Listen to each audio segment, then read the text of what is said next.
Because it's fear, isn't it? Really, these excuses that we give ourselves. Let's be frank. We're scared. We're scared of the unknown. Welcome to the Middle-Aged and Miserable podcast. And please subscribe and like and leave us a lovely review, because that really helps us out with the engagement. Thank you. Yes, please do. Pat, let's talk some self-reflecting questions today. All right. So, if you're stuck in life or unhappy, or you're just not getting where you want to be in life, then you've got to ask yourself some questions, right? Mm-hmm. Absolutely. We're talking like big picture questions here, self-reflecting questions that we've got like 5 powerful questions that everyone should be asking themselves if they want to grow, if they want to be like us, Chris. Yeah. Some of these are quite hard hitting, need a little bit of thought, careful thought and reflection. But that's what growth is, right? If you want to stay stuck where you are in life, then just skip this episode, because this one isn't for you at all. Yeah. And also it's really important to listen to the end, because we have a bonus question. We just found a bonus question, didn't we, that we put in there? Indeed. And it just might happen to be the most valuable of all of them. So make sure you listen to the end. Right. So I'm starting it. So question 1, where am I stuck in life? This is a great question to ask yourself. I got some examples. It could be, have you earned the same amount of money for the last sort of 10 years? Mm-hmm. Have you worked up to a promotion and then you don't seem to get it? Have you been at the same professional level for the last sort of 5 years? Yeah. Do you find that you never have any time? Or that's a good one. Do you find yourself constantly frustrated by the same things? Do you find yourself in the same bad relationships? Mm-hmm. And all of these, some of them are professional, some of them are personal, but they're all patterns in your life. And you've got to ask yourself, where am I stuck? Where do I see patterns? Yeah. I know whenever you are stuck, it's usually, and it's quite likely that it's an unconscious limiting belief. Yeah. And, we get what we think we deserve. And that's deep down in our unconscious programming. And these limiting beliefs govern what we believe we deserve in life. If we've got a limiting belief that we don't deserve good relationships, then basically you're not going to get good relationships. That's right. What's happening. You're getting what you feel like you deserve. If you've got a limiting belief about, say I only deserve to earn $100,000 a year, then that's where you're going to be, earning $100,000 a year. Yeah, I think this is a difficult one for people to sort of grasp or believe, really. Yeah, it is, but because it is a strange thing to think. You could point to a whole bunch of circumstances as to the reason why you're in a bad relationship, mm-hmm. or you have had bad relationship, or you could point to a million reasons of why you only earn a certain amount. But mm-hmm. it's our belief. And that's the kind of work that we work with the NLP and hypnosis stuff we do. Is it's our belief that you get what you believe you deserve. Absolutely true. And limiting beliefs, they can be removed with hypnosis, NLP, affirmations, visualizations, mm-hmm. and that's what we're working on with our coaching. So if anyone's interested in any of that stuff, then email us at coaching@patandchris.com. Yeah, and we'll stick that in the show notes as well. We'll put that after in the notes. Yeah. But you can't do any of this. You can't work on any limiting beliefs without actually first doing the most important part, which is self-reflecting and noticing patterns in your life and where you could be stuck. Absolutely. Right? And I seem to be like a stuck record. I say this all the time, but most people aren't doing this at all. Yeah. Admittedly, 10 years ago, we weren't doing this either. And we'll often say that the reason that most people are stuck is because of something else or someone else or some other circumstances out of their control. It's not my fault. But again, it's more likely this unconscious self-limiting belief that keeps you stuck, really. And, we all find a way to self-sabotage. And that self-sabotage, that inner talk, it just keeps you stuck and keeps you where you think you deserve to be. Yeah, it's like lottery winners. 70% of lottery winners find a way to lose it. Yeah. And like I mentioned, you could say that's just bad decisions, bad investments. Yeah, but it's deeper than that, isn't it? Yeah. So as with everything, it starts with some analysis, a bit of a review of where you are. Where are you in the various aspects of your life? Where have you been moving forward? And where have you got stuck? Has your career stalled? Have your earnings plateaued? Yeah. You know, how long have you been earning the same amount? How long have you been in the same job? Where are you limited in your life, and where have you hit your ceiling? Just take a step back and ask yourself, where are you stuck? And it will reveal to you probably where your limiting beliefs are. Yeah, that'll take some amount of self-reflection, but it does reveal itself. Yeah. You know, when you stop and think like that. All right, can I do the next one? Yeah, I'll do the next number one. 2. Right, here's a good one. I love this one. If I stay on my current path, where will I be in 5 years' time? Now, I love this one. Yeah, most people don't ask this either, or until it's too late. Yeah, if they even ask it at all, yeah. So, all right, what happens if you stay in your current job with your current habits, your current mindset? Where does that lead you? And you know, project that forward. Where will I be in 5 years' time if I don't change? What does that look like? What does my life look like in 5 years' time? Does that vision, does it drain you and make you unhappy? Does it excite you? Hopefully it excites you, because you know, you should, if you've listened to some previous podcasts, you'll have a vision for your life. That should excite you, that 5-year vision. So if it doesn't make you happy and unfulfilled, then it's time to change. It's time to make a change and do something differently in your life. Yeah, like if you don't like it, change your trajectory now and come up with a new you in 5 years. Right. Because you know, you've only got one life. This is the one life you have, and you really just want to coast until the end. Yeah. You know, I don't think anybody. I don't think our audience does. No, they don't. No. If we've got the right audience, they don't want to do that. Yeah. The thing is, a lot of us will think it's too late, especially when we get to middle age. You think it's too late to make a change. I don't have the ability to make big changes like that, especially in 5 years. I know for a fact, we know for a fact, you can do a lot in 5 years. Definitely. You can make some pretty big changes in 5 years because, you know, we've done it ourselves. And there's a Bill Gates quote that I love, that it's something like, most people overestimate what they can accomplish in 1 year, but most people also underestimate what they can accomplish in 5 years' time. So, you know, it's never too late to achieve something massive in 5 years' time. Yeah, absolutely. And even if you did want to do something, a lot of people will say something like, "Well, I don't know how to do that," but you know, that's not a reason to do nothing.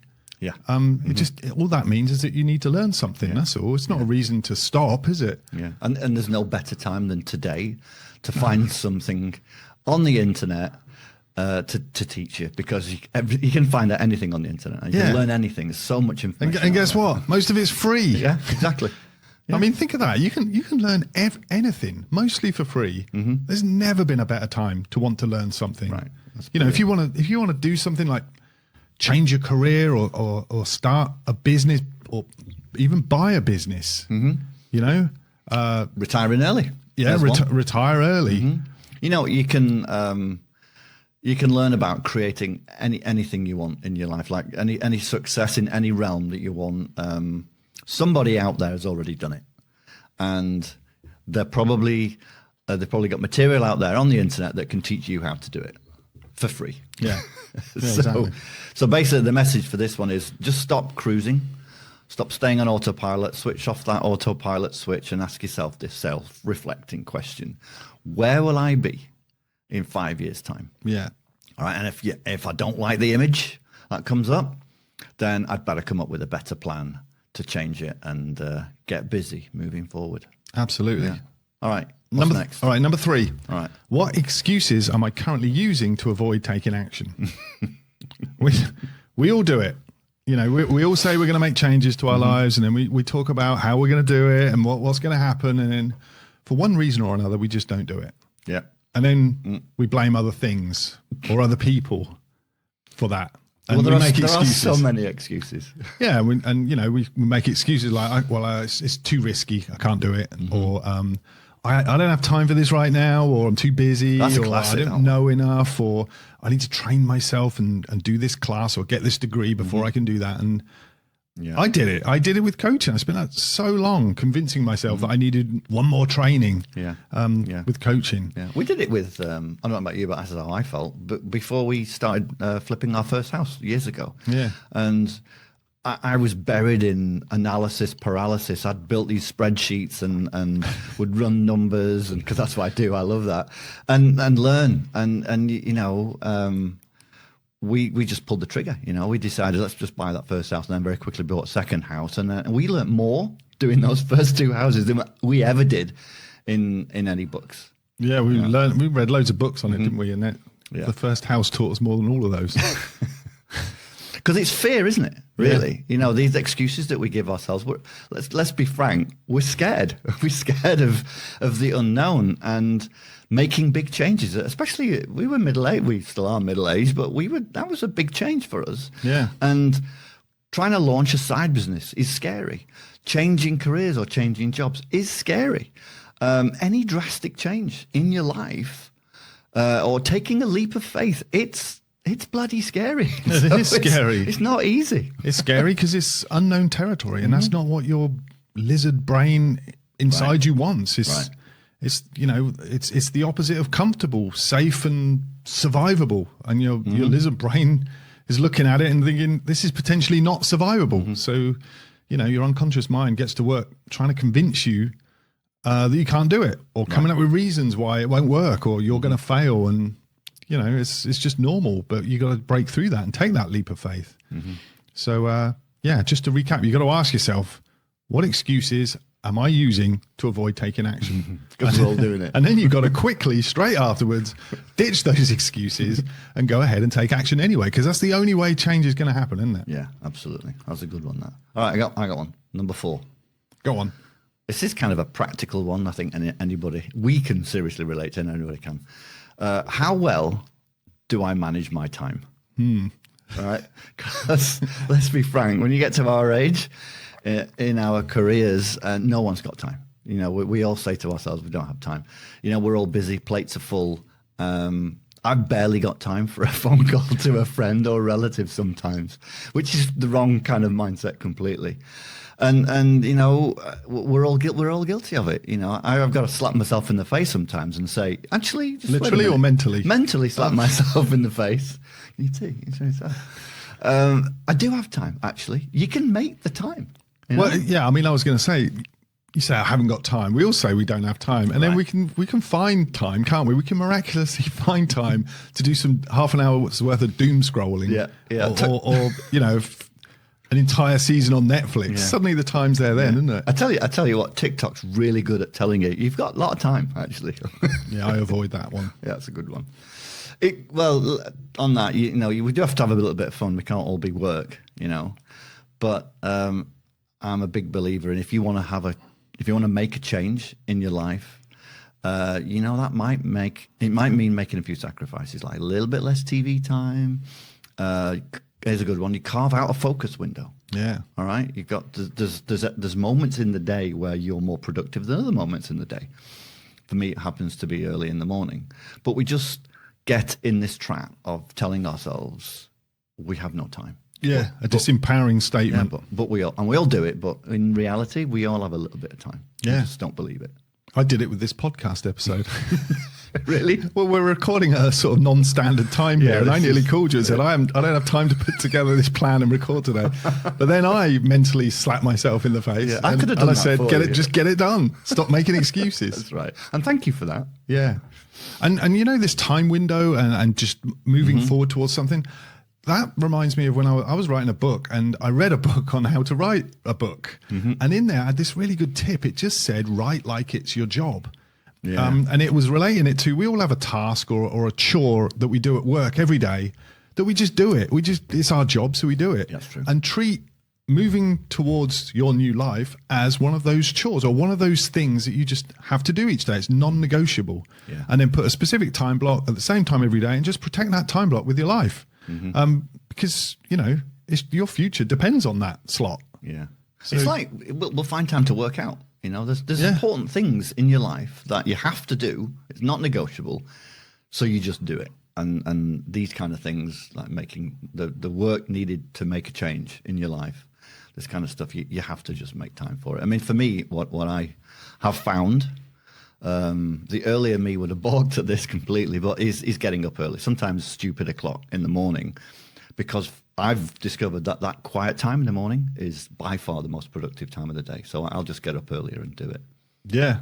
All right. So that was a good one. So that was how well do I manage my Yeah. time? A good self-reflecting question. All right. Last one. All right, last one, number 5. Well, we got the bonus one as well, remember? Okay, So number 5, am I surrounding myself with the right people? Yeah. So if you want to make a change in your life, you have to look at who's around you. Because as humans, we want to belong. We've got a strong instinct to want to belong, and the mind will fight tooth and nail to remain and belong in a group. So you got to ask yourself, who's in your group? What are they doing? You know, are they growing? Are they asking themselves self-reflecting questions like these?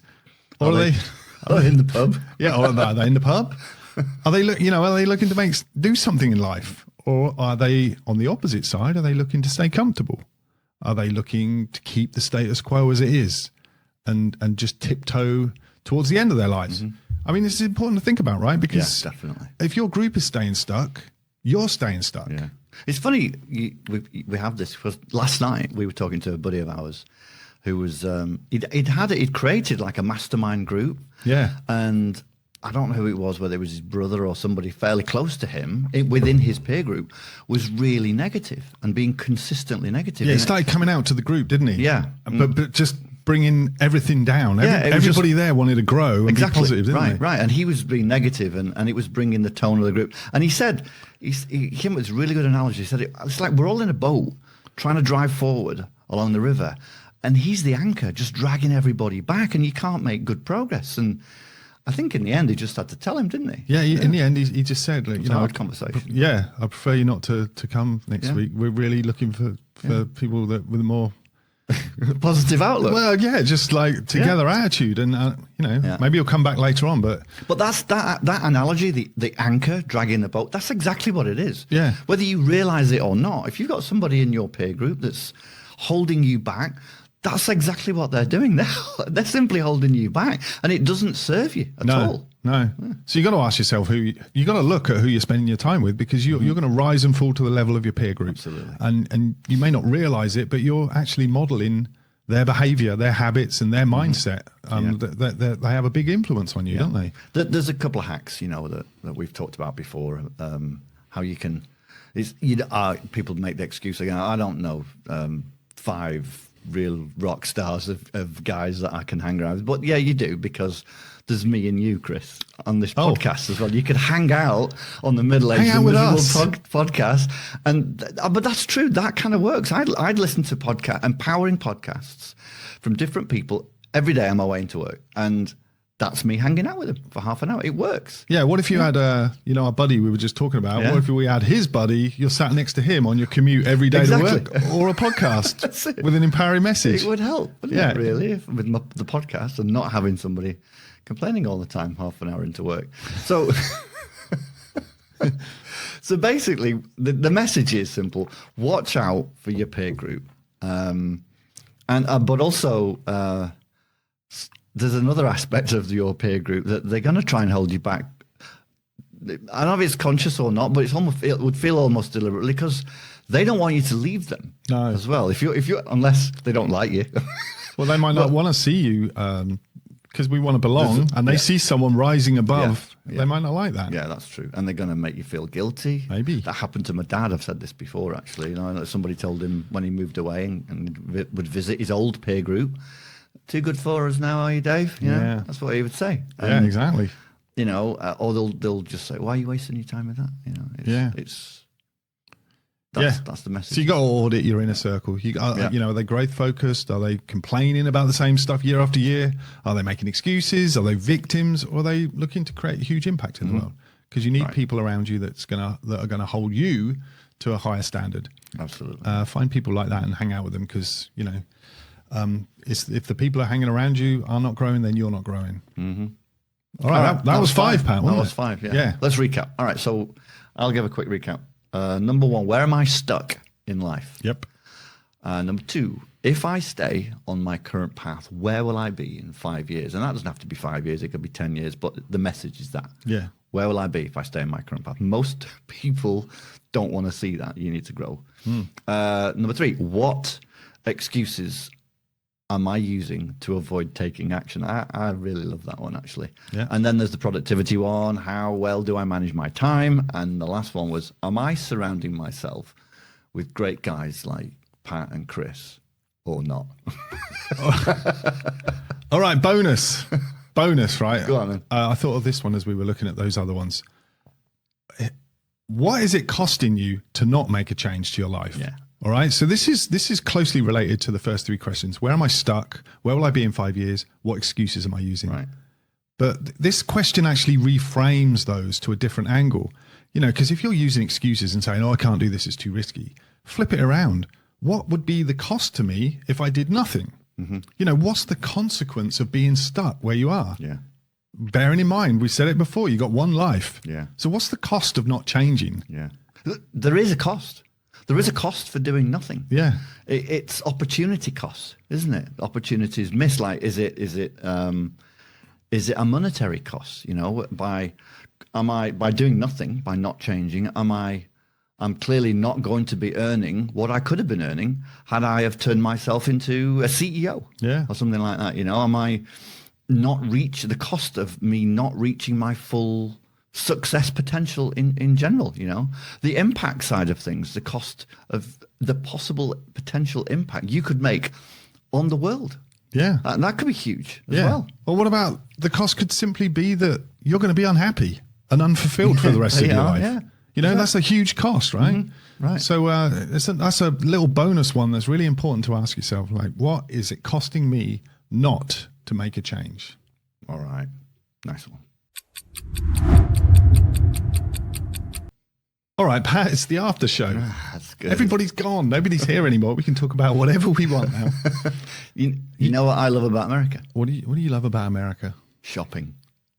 Ever since I came here, Clothes shopping, grocery shopping. No, I let my wife do my clothes shopping for me. No, I'm going to say men's shopping. There's one of my favorite.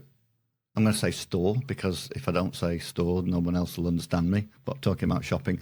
It's those giant outdoor sports shops. There's one up here called Cabela's, or there's another one that I've been to called Bass Shop Pro, and they are literally one of my favorite places to go. Even if I don't need to buy anything, I'd want to buy a crossbow. I want to take up archery because I want to buy one of those crossbows or archeries, the compound bows that they have. Well, hold on. Describe.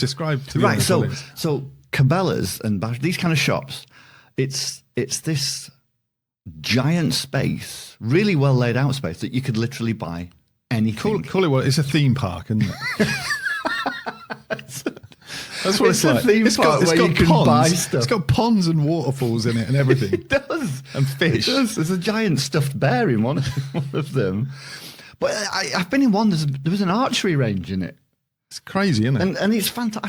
I taught my dad when he came out to visit, and I said, "You've got to see this place," because I don't think there's anything like that. There certainly was nothing like that when we were living. Yeah, maybe there is now, but God, I know. But there's literally anything, and it's huge. It's got everything from catching the meat you want, which could be a deer, it could be fish, it could be a bear or whatever, to the meat processing part of it. There's even sausage making machines in there.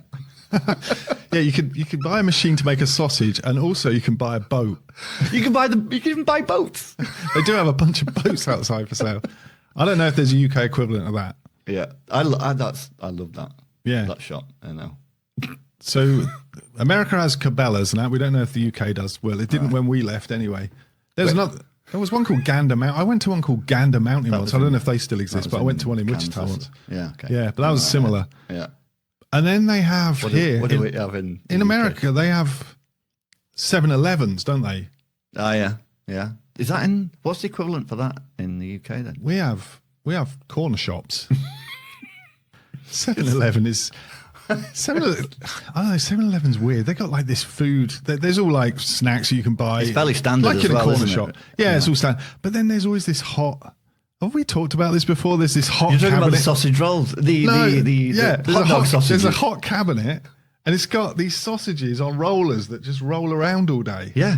I've often wondered. They're heated rollers that keep these things like lukewarm. I've often wondered, like, who buys them. I don't think I've ever bought one of those. I mean, how long are they supposed to last? Like lukewarm all day? I don't know, but why? Rolling around on those little... Yeah, they roll around. I don't know. Okay, so they have 7-Elevens. We don't have an equivalent to Bass Pro Shops. What about grocery stores? Super, like, massive grocery stores so they have here. Well, they have like... Fred Meyer. Yeah. Well, they have Safeway here and Safeway in Britain, amazingly. That's true. That's like a crossover. But I don't know if you know this because you haven't been to England as much as me. But there's like Lidl and Aldi everywhere now. Yeah, and I think if an American went to England, they'd be like, "Oh, what's this all about?" Because it's kind of weird. These I don't know if they. I think it's German, both of those companies. But they didn't used to be there when I was in Britain. When I lived in Britain, it was Asda and Waitrose. And so what are they like then? Lidl and they're Aldi? Smaller. Are they? And they've got everything you want, but it might be their brand. But then they got this weird thing in the middle. I think my dad calls it like the middle of Aldi, and they just have all this useless stuff. Aldi, A-L-D-I, Aldi. Yeah. And this whole area in the middle is just for useless stuff that's really cheap, like I don't know, like a flipping hot dog. Like a barbecue set of barbecue tongs with an integral glove within it, or something weird. That's just right. weird stuff that you would never want, but then they put it there and then they tempt you with a cheap price. It's got nothing to do with grocery shopping half the time. It lasts about one use and then falls maybe, apart. Yeah. Maybe. All right. So that's a change you're going to notice when you go to UK. Yeah, Aldi. All I know is where my mum and dad live now, it's Waitrose, but you just informed me earlier that's the posh shop. That's the posh grocery store. We must have ranted about this already. By the way, these grocery stores, you have to put £1 in there, and if you're from... oh God! Yeah. If you're visiting, like we're visiting, well, you never got a pound, and you can't get You can't get a shopping trolley. You can't get a shopping cart because you need a little token or a you need pound, a token. Yeah, because they lock them all up. Yeah, they don't do that in America. Like, why don't we just keep the American thing and just not do that in Britain? That's the good thing about America. You can just get any shopping trolley anywhere. Yes, in the shop, and you don't need to pay money into this little box. Exactly. Thanks for tuning in. If you like what you heard, please like and subscribe so you never miss another episode. Also, check out our social media content for more ways to avoid being middle-aged and miserable.